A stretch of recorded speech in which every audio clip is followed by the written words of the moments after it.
Ikhwan akhwat, para pecinta kesehatan jiwa, kita bersyukur, kita berterima kasih kepada Allah Subhanahu wa taala, kepada guru kita semua.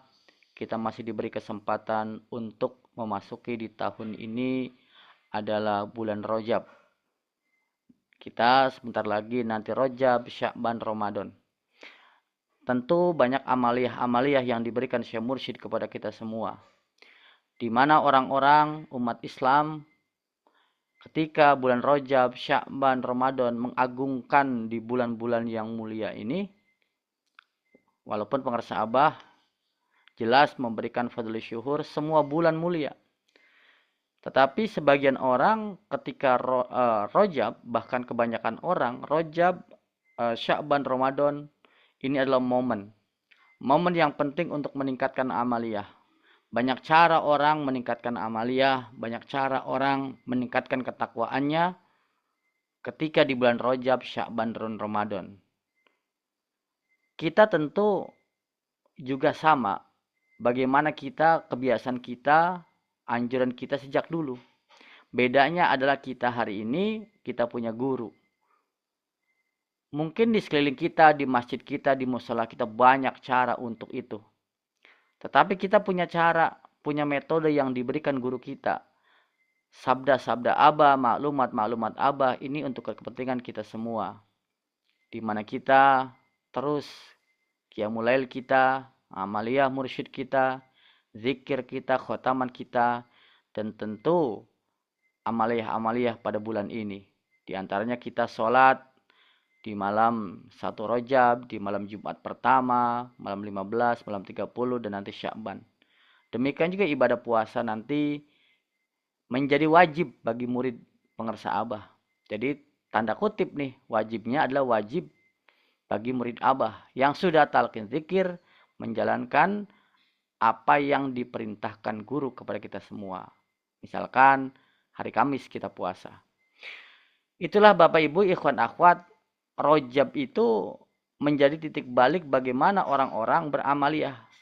Kalau kita tidak hanya bulan ini, apalagi bulan ini, maka sudah selayaknya kita sama-sama rapihkan pikiran kita, rapihkan rasa kita, rapihkan barisan kita untuk terus khidmat kepada pengersa Abah, rapihkan diri kita untuk bagaimana kita menghadap Allah dengan cara amaliyah-amaliyah yang diberikan guru kepada kita semua. Nah, maka di dalam bulan ini, Rajab ini, tiada lain adalah Ar-Ridwan. Ar-Ridwan ini apa? Yaitu mendapat keridoan. Keridoan dari siapa? Ridho dari Allah Subhanahu wa taala.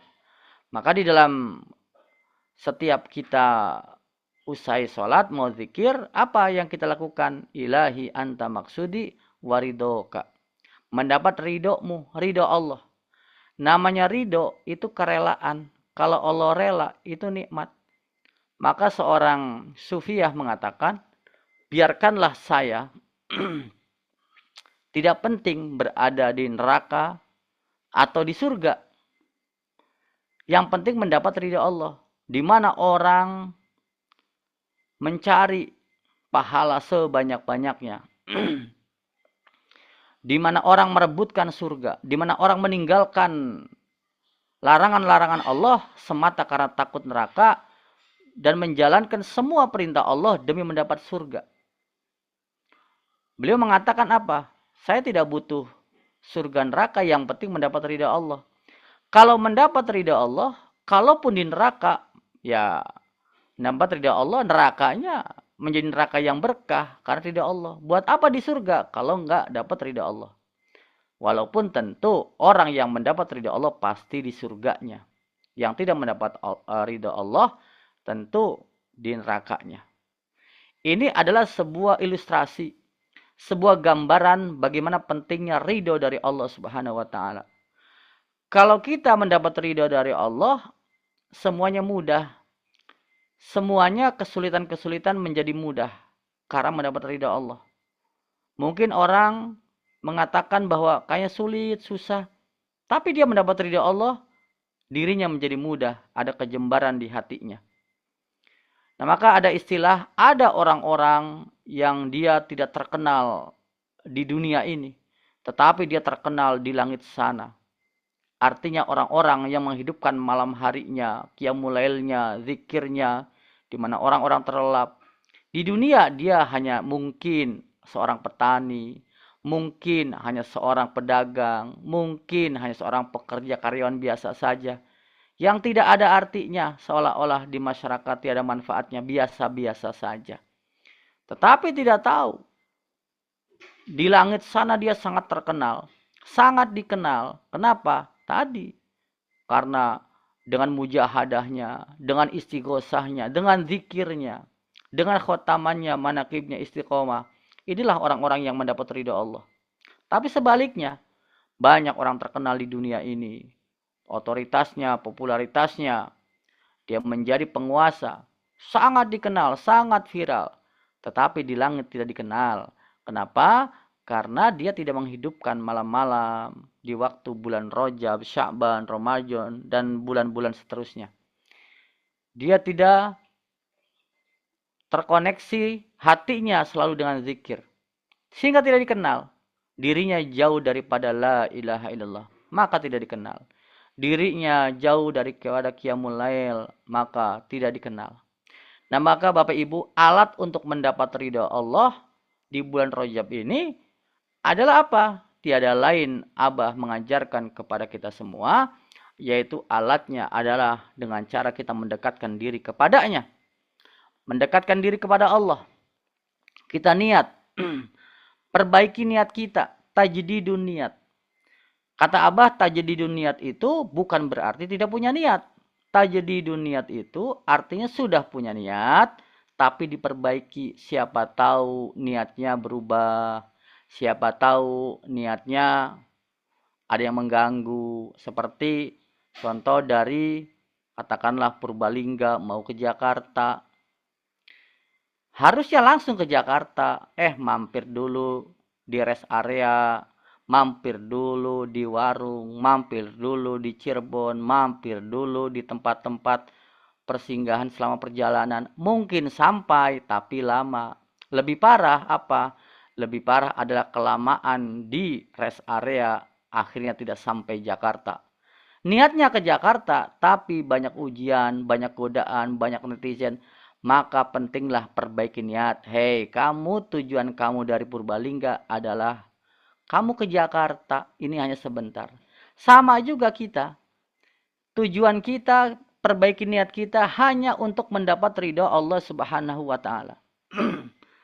Maka kita sering mengatakan dalam dakwah-dakwah kita, dalam sholat kita yang tadi saya katakan, ilahi anta maksudi waridoka.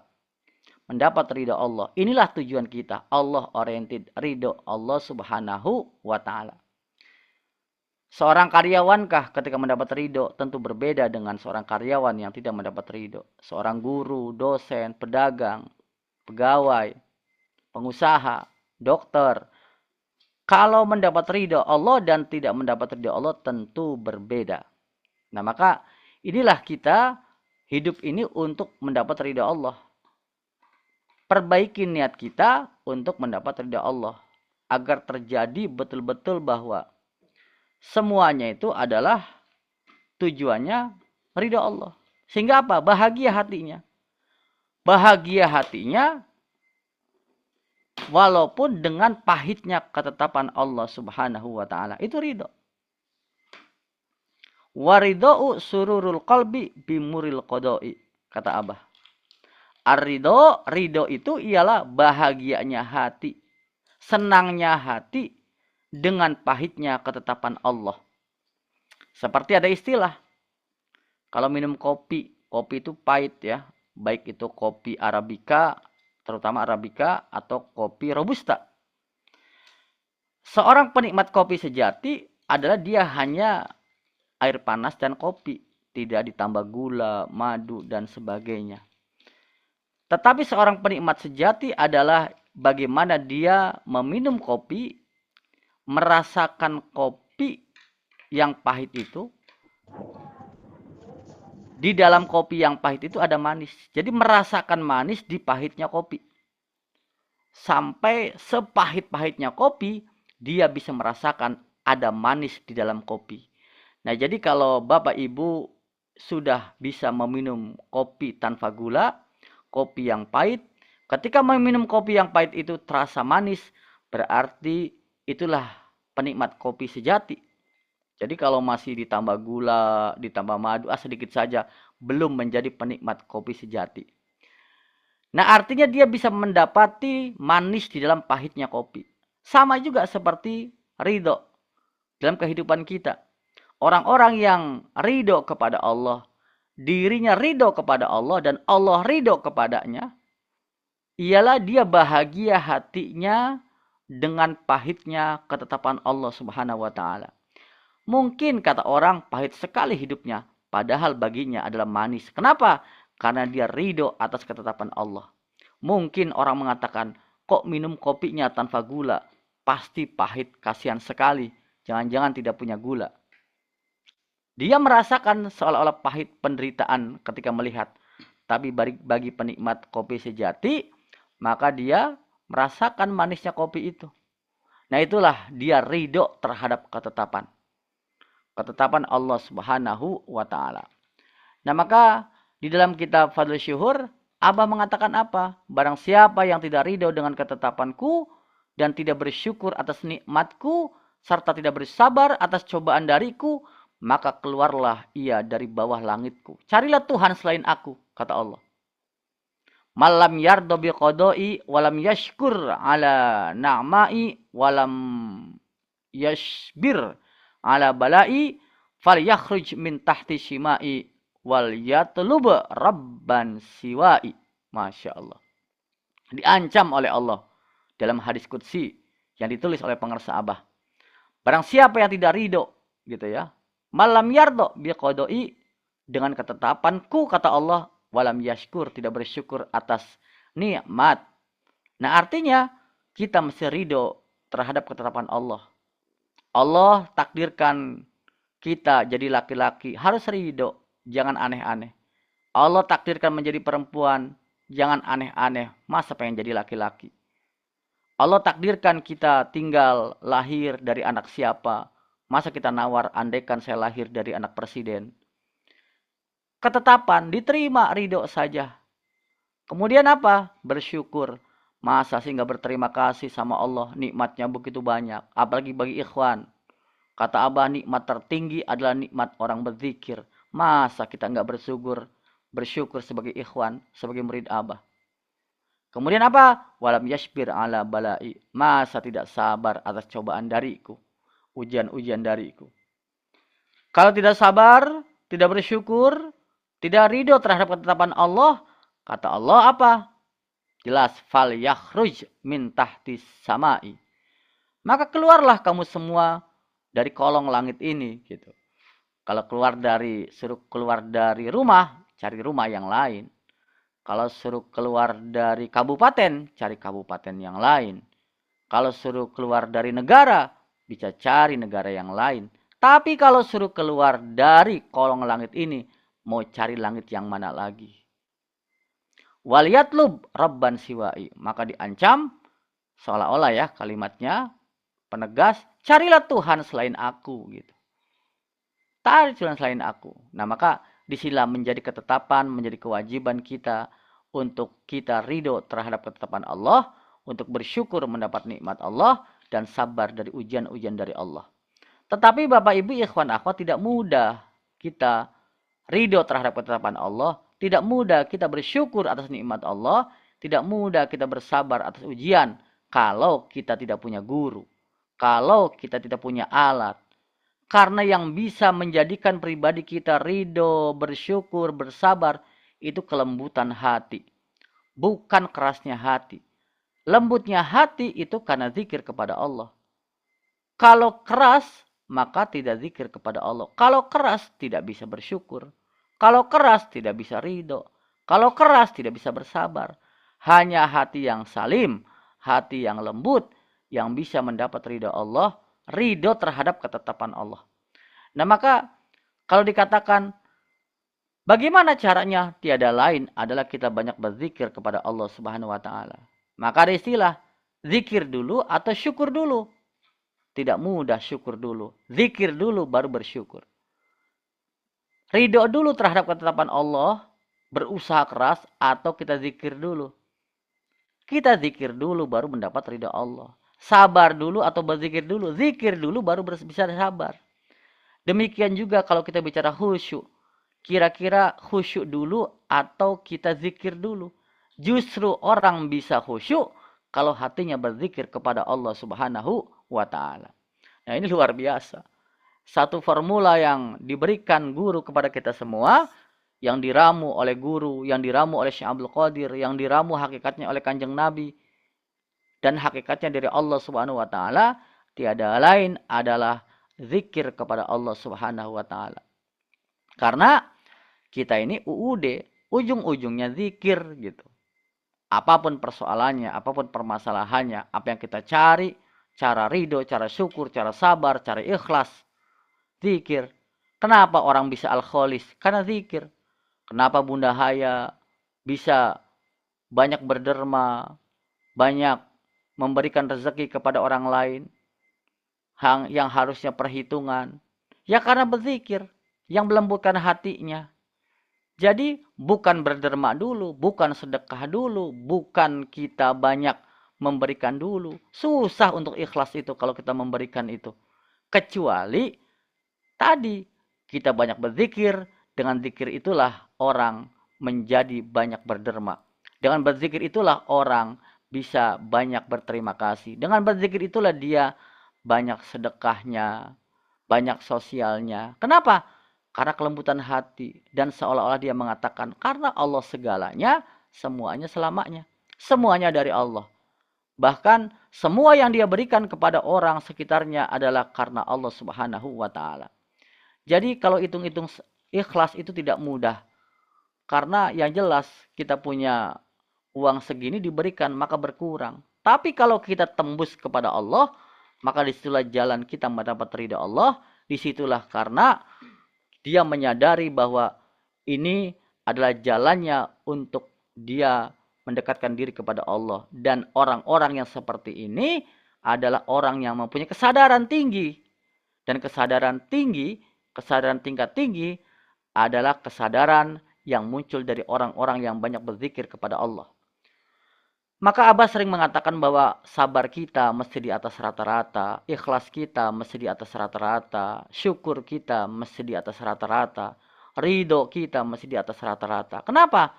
Karena kita adalah orang yang di atas rata-rata. Zikir kita di atas rata-rata. Maka wajar saja banyak orang yang tidak suka dengan kita. Wajar saja banyak orang yang berbeda persepsi dengan kita. Banyak saja orang yang di luar sana menganggap aneh apa yang kita amalkan. Karena memang di atas rata-rata. Belum sampai giganya. Jadi kalau istilah mungkin ada orang yang hanya punya 10 gigabit. Tapi ini sudah tera. 1000 tera. 1 juta tera. Sama. Seperti kita masih TK, kita mendengarkan diskusi-diskusi perkuliahan. Maka tidak nyambung, kita salahkan, sombong amat dia ngomong ini itu segala macam. Karena belum sampai pikirannya. Sama kita juga, bukan kita yang hebat, karena guru kita yang hebat. Abah sudah berapa tera, bahkan sudah jutaan tera, bahkan lebih. Kita hanya mungkin 10 giga, 20 giga, 30 gigabit pola berpikir kita. Apalagi orang yang belum talqin zikir. Maka wajarlah di situ mereka akhirnya menyalahkan. Akhirnya kok begini, kok begitu. Nah maka tugas kita apa? Ya sudah, ridho saja terhadap ketetapan Allah. Ridho saja terhadap yang lebih dekat. Ketetapan Syekh Mursyid kepada kita semua. Guru memberikan maklumat. Guru memberikan fatwa. Guru memberikan keputusan. Guru memberikan ajaran, amalia. Sudah ridho saja terhadap ketetapan guru. Menjadi amalia kita di bulan Rajab, Sya'ban, Ramadan, Syawal, dan bulan-bulan seterusnya selama 12 bulan. Itulah amalan kita. Karena apa? Kita sudah sama-sama tahu. 1 tahun kita ini ditentukan oleh 1 bulan kita. 1 bulan kita ditentukan oleh 1 hari kita. 1 hari kita ditentukan oleh 1 jam kita. 1 jam kita ditentukan oleh 1 menit kita. 1 menit kita ditentukan oleh 1 detik kita. Artinya 1 tahun itu tergantung 1 detik kita. Kalau 1 detik kita produktif, maka 1 menit kita menjadi produktif. 1 menit kita produktif, maka 1 jam kita menjadi produktif. 1 jam kita produktif, maka 1 hari menjadi produktif. 1 hari kita produktif, maka 1 bulan menjadi produktif. 1 bulan kita produktif, maka 1 tahun menjadi produktif. 1 tahun kita produktif, seumur kita produktif. Tiada lain caranya adalah 1 detik menjadi produktif untuk seluruh hidup kita adalah zikir kepada Allah Subhanahu wa taala. La ilaha illallah dan ismu zikrillah yang ditanamkan dalam kalbu kita semua. Alhamdulillah. Alhamdulillahilladzi faddalana ala katsiri min ibadihil mu'minin. Berdoa kepada Allah di pagi hari ini, keberkahan manakib, keberkahan kita fadlul syuhur, keberkahan daripada yang punya manakib Tuan Syekh, untuk kepentingan kita semua, suami, istri, pasangan, anak kita semua, anak cucu kita semua diberikan kesehatan, kemudahan, keberkahan, jadikan anak-anak yang soleh-soleha, menjadi pribadi yang beruntung, berbahagia. Amin. Al-Fatihah. A'udzubillahi minasyaitonirrajim. Bismillahirrahmanirrahim. Alhamdulillahirabbil alamin arrahmanirrahim maliki yaumiddin. Iyyaka na'budu wa iyyaka nasta'in. Ihdinas siratal mustaqim. Siratal ladzina an'amta 'alaihim ghairil maghdubi 'alaihim waladdallin. Amin. Terima kasih. Wassalamualaikum warahmatullahi wabarakatuh.